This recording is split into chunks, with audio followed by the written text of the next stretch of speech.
They'll catch Montauk in the next 5 minutes. But how? Watch. The camera, hovering in the belly of a helicopter, now swung down at an empty street.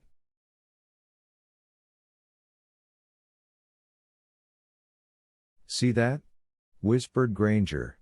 "It'll be you, right up at the end of that street is our victim."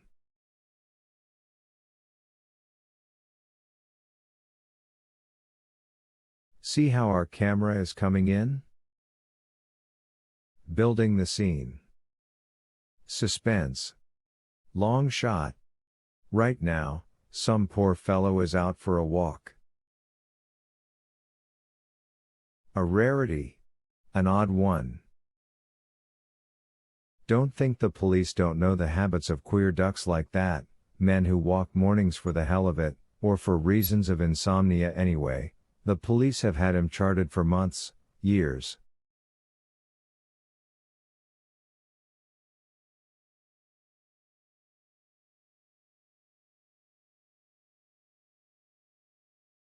Never know when that sort of information might be handy. And today, it turns out, it's very usable indeed. It saves face. Oh, God, look there. The men at the fire bent forward. On the screen, a man turned a corner. The mechanical hound rushed forward into the viewer, suddenly. The helicopter light shot down a dozen brilliant pillars that built a cage all about the man.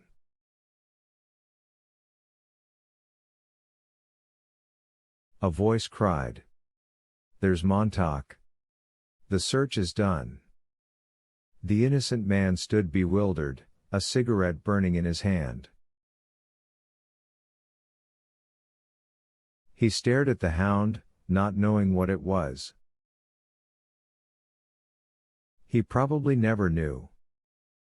He glanced up at the sky and the wailing sirens. The cameras rushed down. The hound leapt up into the air with a rhythm and a sense of timing that was incredibly beautiful.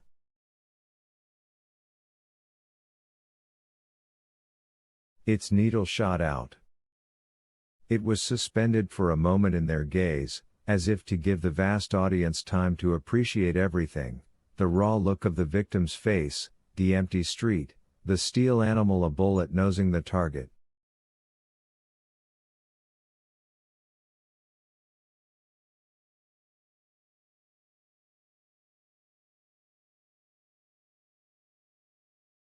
"Montauk, don't move," said a voice from the sky. The camera fell upon the victim, even as did the hound. Both reached him simultaneously. The victim was seized by hound and camera in a great spidering, clenching grip.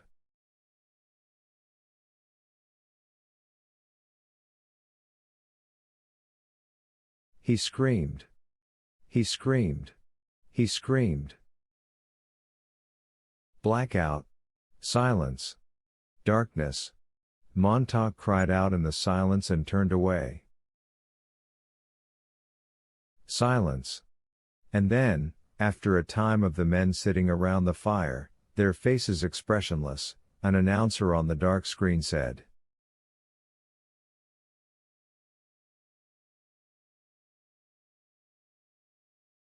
"The search is over, Montauk is dead, a crime against society has been avenged."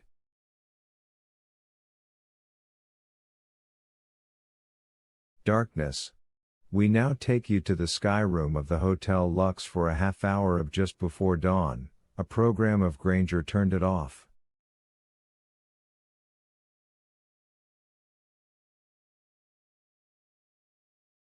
They didn't show the man's face in focus. Did you notice? Even your best friends couldn't tell if it was you. They scrambled it just enough to let the imagination take over. Hell, he whispered. Hell. Montauk said nothing but now, looking back, sat with his eyes fixed to the blank screen, trembling.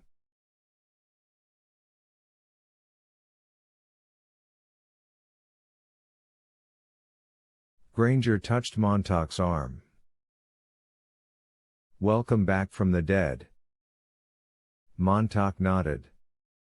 Granger went on. You might as well know all of us, now.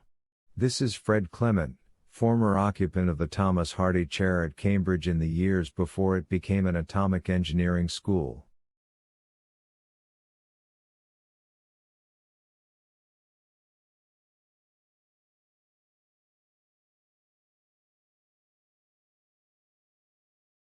This other is Dr. Simmons from UCLA, a specialist in Ortega y Gasset. Professor West here did quite a bit for ethics, an ancient study now, for Columbia University quite some years ago.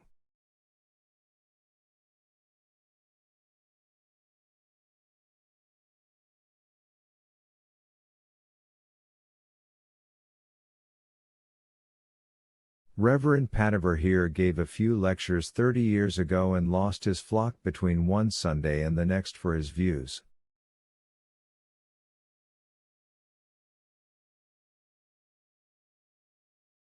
He's been bumming with us some time now.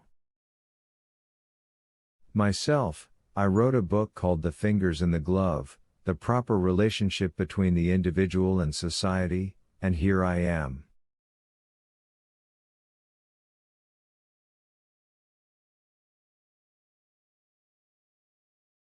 Welcome, Montauk.